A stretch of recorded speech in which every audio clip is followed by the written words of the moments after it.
Usai menembak dua kapal yang melintas di Selat Hormuz, pasukan Iran menyergap kapal MSC Francesca yang berbendera Panama.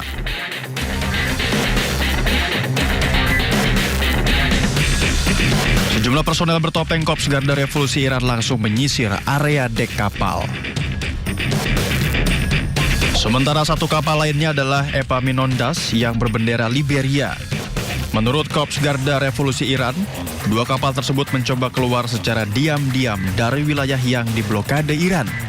Selain itu, kapal tersebut dituding mengganggu sistem navigasi dan membahayakan keamanan maritim di Selat Hormuz. Setelah dicegat, kedua kapal tersebut dibawa ke pesisir Iran untuk dilakukan pemeriksaan. Untuk membebaskan kapal tersebut, Iran memasang biaya pembebasan sebesar 2 juta dolar Amerika Serikat atau setara dengan 33 miliar rupiah per kapal.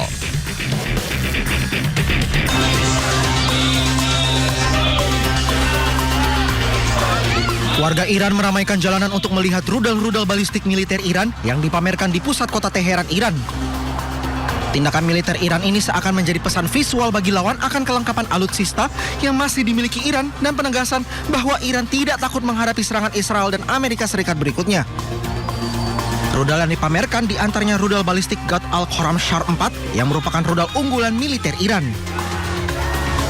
Selain itu, Iran juga memamerkan rudal supersonik Fateh 100 yang dikembangkan oleh Iran sejak akhir tahun 1990-an dan beroperasi sejak tahun 2002. Fateh 100 mampu melesat dengan kecepatan mencapai 3 kali kecepatan suara. Pameran rudal raksasa Iran ditunjukkan bersamaan saat aksi unjuk rasa warga pro pemerintah Iran digelar.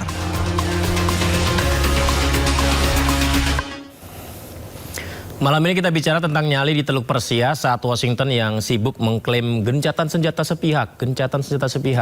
Tapi Teheran menjawabnya dengan barisan baja di jalanan kota, serta penyergapan kapal berbendera asing oleh Garda Revolusi bak di film laga. Nah, akankah keberanian ini memaksa lawan untuk mundur membisu atau akankah Selat Hormuz menjadi saksi runtuhnya hegemoni yang kini mulai berdebu? Kita bahas lebih dalam bersama narasumber kita, pengamat Timur Tengah Pizarro Ghazali Idrus. Selamat malam, Assalamualaikum Mas Pizarro. Waalaikumsalam, selamat malam Mas Yudi. Terima kasih ya berkenan bergabung di Indo Prime.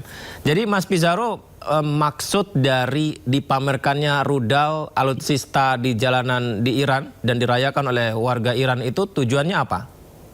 Iya, kalau kita lihat ada 3 alasan utama ya Mas Yudi ya. Kenapa kemudian Iran menampilkan rudal-rudal canggih mereka ke kerumunan, ke masyarakat yang ada di Teheran. Yang pertama, ini penegasan bahwa mereka masih siap perang. Bahwa mereka tidak gentar, mereka bersiap, kalaupun keadaannya memaksa mereka kembali, worst scenario kembali berperang, mereka sudah siap. Saya kira ini salah satu pesan utama yang disampaikan oleh Iran ketika membopong rudal-rudal mereka di tengah masyarakat.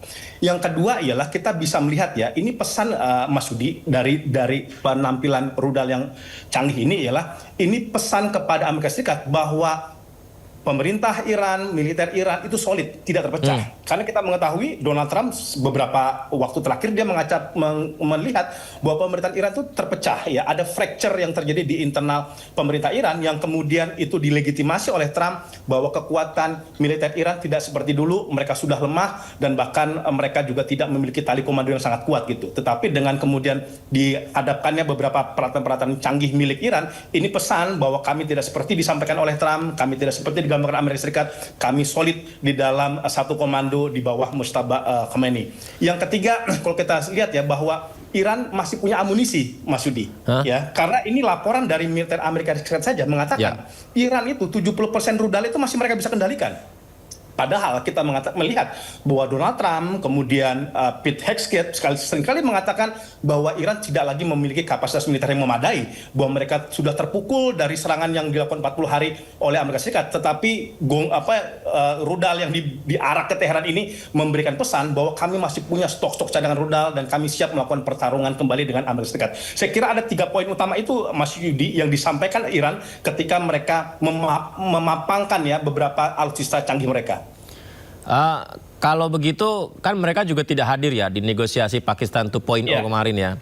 Dengan yang fakta disampaikan Mas Pizarro barusan, apakah artinya kita akan melihat kembali kengerian perang lagi, Mas?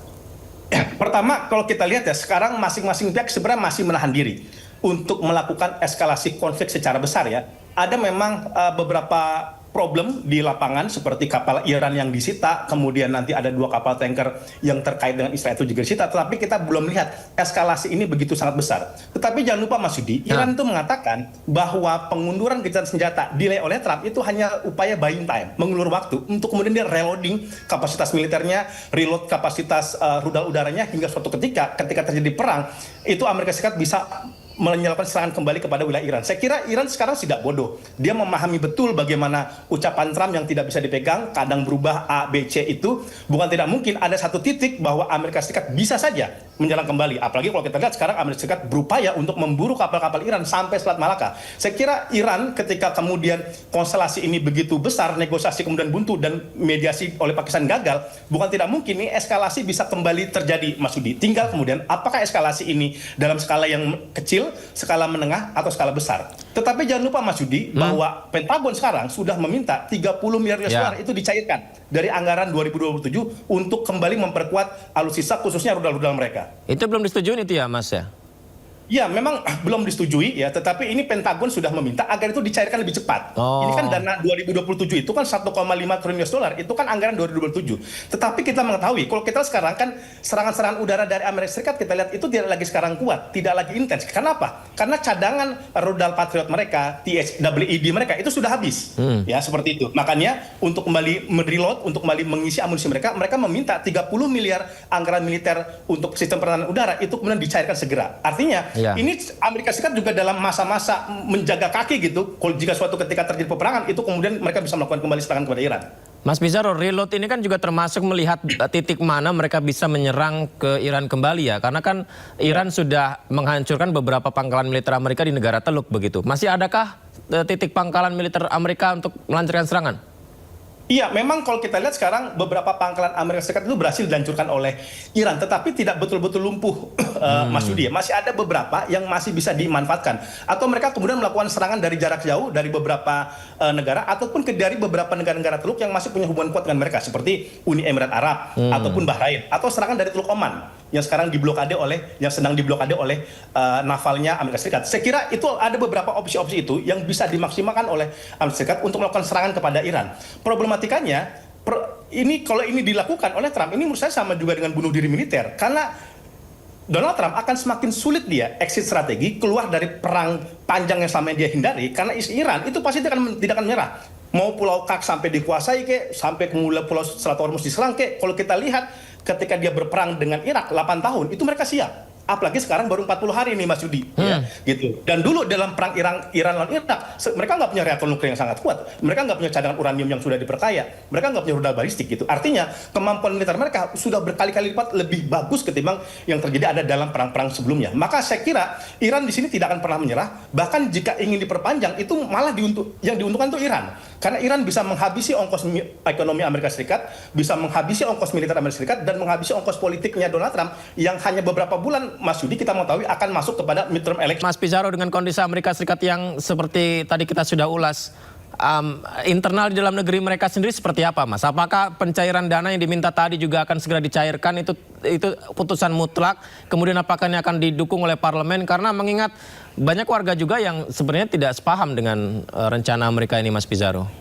Betul, ini menurut saya akan menjadi simalakama bagi Donald Trump, Mas Yudi ya, karena kalau dia memaksakan untuk tetap meminta pencairan anggaran cash dari militer, dia akan menghadapi tekanan publik yang begitu sangat kuat di dalam internal Amerika Serikat. Dan kita mengetahui bahwa approval ratingnya Donald Trump itu sudah terjun bebas ke angka 36%. Mungkin saja ini akan kemudian diloloskan oleh Kongres karena majority Kongres masih dikuasai oleh Partai Demokrat. Tetapi sekarang udah banyak sekali tekanan-tekanan dari Partai Republik, tekanan-tekanan dari internal militer Amerika sendiri yang menolak perpanjangan perang. Baru-baru ini kita melihat bahwa Menteri Angkatan Laut Amerika Serikat, John Pillen, Mas Yudi, itu mundur.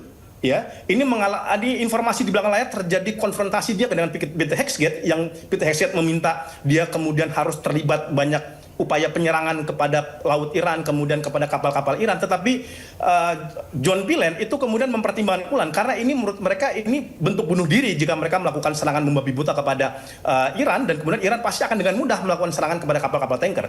Iran sendiri sekarang sudah mempersiapkan sekitar 1.000 kapal-kapal kecil yang itu istilahnya itu siap sahid lah kayak gitu ya. Siap menabrakkan diri kepada kapal-kapal tanker Amerika Serikat yang besar-besar itu, dan mereka sudah mengukur semuanya. Jadi kalau kita lihat sekarang justru terjadi perpecahan di internal Amerika Serikat ya, di masyarakatnya sendiri. Bahkan pendukung-pendukung Trump yang tadinya mendukung Trump itu kan sudah berbalik arah. Sekarang Mas Yudi ya, demonstrasi knocking movement itu kebanyakan terjadi juga di beberapa kantong-kantong konservatif ataupun Partai Republik itu. Jadi ini Trump harus gambling sekarang. Dia berkejaran dengan waktu.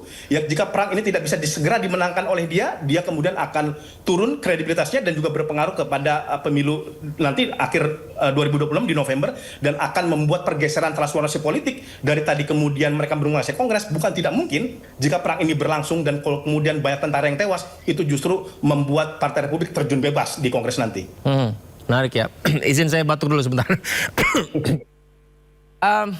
Mas Pizarro, kalau kita lihat Iran sendiri positioningnya, ini apakah dia defensif, apakah dia dalam posisi yang ofensif, apakah Iran sendiri ini bisa mengambil kesempatan seperti yang dilakukan lawannya ketika mereka sedang katakanlah tanda kutip lengah begitu, mungkinkah dia mengambil jalan pintas seperti itu untuk bisa unggul dalam sisi perang ini, Mas Pizarro? Iya, kalau kita lihat ya, Ketua Parlemen Galibaf ya, Muhammad Bagir Galibaf, kemudian Presiden Masoud Pezeshkian, lalu Menteri Luar Negeri Ali Abbas Arqi, mereka selalu mengatakan bahwa kita tidak ingin mencari pertempuran, peperangan, tetapi ketika kemudian kedaulatan kami dilanggar, ketika ada upaya ancaman kepada kami dan kemudian upaya untuk mencoreng kedaulatan kami, apalagi dengan invasi, mereka siap melakukan pertempuran seperti itu. Dan ini kalau kita lihat sudah terjadi nih. Ini Mas Yudi, kita lihat sekarang Iran itu bahkan sudah menangkap tuh 2 kapal tanker yang terkait Israel ya, yang disebut-sebut oleh Iran, itu sudah mereka lakukan. Ini sebagai balasan ketika kapal tanker mereka yang baru pulang dari Malaysia itu juga kemudian dibajak oleh Amerika Serikat. Kemudian juga udah ada serangan drone-drone kepada kapal tanker, kepada kapal induknya Amerika Serikat yang sedang menahan kapalnya Iran. Artinya eskalasi ini di bawah meja atau di akar rumput ini udah mulai terletup ini. Mas Yudi gitu ya. Di Libanon juga sama. Libanon ini Hizbullah udah siap untuk melakukan peperangan lagi kepada Israel. Jadi kalau kita lihat bukan tidak mungkin konstelasi peperangan bisa saja terjadi, walaupun kita berharap akan ada negosiasi kembali di antara mereka. Mas Pizarro, berarti situasinya saat ini saya bisa bilang sulit untuk mempercayai di mana satu pihak yang mengatakan akan ada kesepakatan, karena masing-masing ini punya kepentingannya sendiri dan masing-masing punya backup plan-nya ketika sesuatu tidak berjalan sesuai rencananya. Bolehkah saya bilang begitu? Iya, Mas Yudi, Iran trauma sebenarnya. Iran trauma dalam berkali-kali negosiasi, diplomasi. Mereka tuh bukan hanya dikhianati, tapi diserang di tengah negosiasi. Iran tidak lagi mau negosiasi, kemudian perang, negosiasi, kemudian perang. Mereka tuh sudah lelah. Begitu, apalagi di internal masyarakat Iran, sudah banyak sekali sayup-sayup atau demonstrasi yang mengatakan, sudahlah, tidak ada gunanya kita pergi ke Islamabad, gitu. Karena Amerika Serikat benar-benar tidak ingin mencari perdamaian. Ini yang kemudian, kalau kita lihat ya, bahwa konstelasi di lapangan ini masih dalam titik panas gitu ya. Bahkan negosiasi diperpanjang itu bukan karena berhasil, Mas Yudi, tetapi karena tidak ada kesepakatan di antara mereka gitu. Jadi kita tidak tahu, apalagi ini sepihak kan dilakukan oleh Amerika Serikat, kita tidak tahu apakah di tengah jalan kemudian akan terjadi peperangan. Nah, ini kalau gencatan senjata ini kira-kira akan berlangsung sampai berapa lama? Karena kan kita tahu Iran sendiri sudah waspada dengan kemungkinan yang terjadi karena mereka sudah dikecewakan beberapa kali sebelumnya begitu. Nah, kira-kira ini akan sejauh apa nih, Mas Pizarro? Pertama, akan sangat sulit kita memastikan gencatan senjata ini apakah berlangsung pendek ataupun panjang. Minimal ada 2 hal faktor utama. Pertama, sejauh mana Amerika Serikat itu punya political will, ya Mas Yudi, untuk kemudian kembali ke meja perundingan.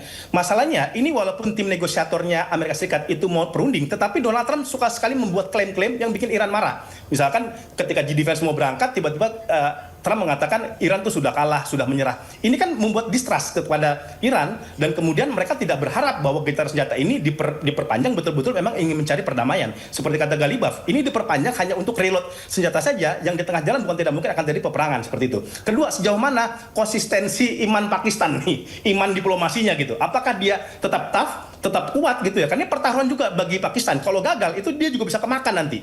Ya, konstelasi itu bisa bergeser kepada wilayah Asia Selatan dan lain sebagainya. Tetapi sekarang ada upaya-upaya untuk tetap membawa ini ke meja perundingan. Kita berharap memang ada informasi kata 2 hari lagi akan terjadi perundingan, walaupun itu belum pasti, tetapi tampaknya perundingan yang betul-betul mencapai kesepakatan masih sangat-sangat jauh untuk kita lihat. Kan Amerika juga mau pemilu sela ya, Mas Pizarro. Tadi yang Mas Pizarro juga sempat singgung juga akan bertahan sampai November atau gimana ya, Mas ya? Iya, menurut saya sekarang Trump ada 2 pilihan. Apakah dia ingin keluar dalam kesepakatan dalam perang ini dan kemudian itu bisa memberikan nafas bagi bangsa Amerika Serikat, atau mungkin memulihkan kepercayaan masyarakat Amerika Serikat pada dia walaupun itu susah, atau kemudian ingin memperpanjang perang tanpa ada hasil. Ingat Mas Yudi, perang lawan Irak aja itu 8 tahun. Iya. Amerika ya, itu dia nggak punya reaktor nuklir apa-apa. Sekarang lawan Iran nggak mungkin kan cuma sebulan, 2 bulan, bahkan bisa bertahun-tahun. Dan jika ini terjadi tanpa ada kemenangan, bukan tidak mungkin kekuatan Partai Republik itu tidak lagi dominan di Kongres, dan kemudian ke depan Demokrat mudah sekali menjegal kegiatan-kegiatan Trump yang ingin melakukan invasi militer. Itu bisa berbalik arah berarti nanti ya Mas Pizarro? Betul, ini akan bahkan bisa berubah 180% derajat gitu ya, karena sekarang Partai Republik hanya menang tipis, Mas Yudi, cuma 3 di kursi DPR dan 6 di kursi Senat. Itu sangat-sangat tipis sekali. Kalau kemudian terjadi pembelokan arah di beberapa basis-basis Partai Republik di pemilu Amerika Serikat, bukan tidak mungkin Demokrat justru akan menjadi mayoritas. Mas Pizarro, juga ada yang menyinggung tentang dari Selat Hormuz ke Selat Malaka nih. Asia Tenggara juga ini sudah mulai bereaksi nih. Malaysia, Singapura, Indonesia juga katanya akan memperkuat keamanan. Tanggapannya gimana itu Mas Pizarro? Menurut saya ini pesan kepada Cina, Mas, bukan kepada kita. Ini pesan kepada Cina. Karena Selat Malaka itu hidup matinya Cina. 70-80% jalur perdagangan Cina itu lewat Selat Malaka. Seperti itu. Jadi menurut saya ini pesan kepada Trump kepada Cina untuk meminta Cina menghentikan invasi perlawanan dari Iran dan mencoba untuk melemahkan sektor ekonominya Iran, seperti itu. Menurut saya ini pesan di belakang layarnya Amerika Serikat. Tetapi ini akan tergantung apakah akan ada eskalasi militer di situ. Saya kira Amerika Serikat masih menahan diri ya, tetapi kalau kemudian terjadi eskalasi militer di situ, misalkan kapal-kapal Cina ditembaki, bukan tidak mungkin ini tombol merah untuk Perang Dunia Ketiga. Waduh. Potensi akan ada kejutan itu berarti apakah besar Mas Pizarro, ataukah kita hanya menunggu babak dari Iran, Amerika Serikat, Israel ini akan selesai atau seperti apa? Ini tergantung Mas Yudi, apakah Amerika Serikat mendefinisikan diplomasi harus didapatkan dalam 1 hari 1 malam. Ini problematikanya. Trump itu pengen diplomasi dengan Iran secepat-cepatnya dalam tempo sesingkat-singkatnya. Seperti itu. Padahal kalau kita lihat eranya Obama, sampai dia mau membawa Iran ke meja perundingan itu butuh 6 tahun, Mas Yudi.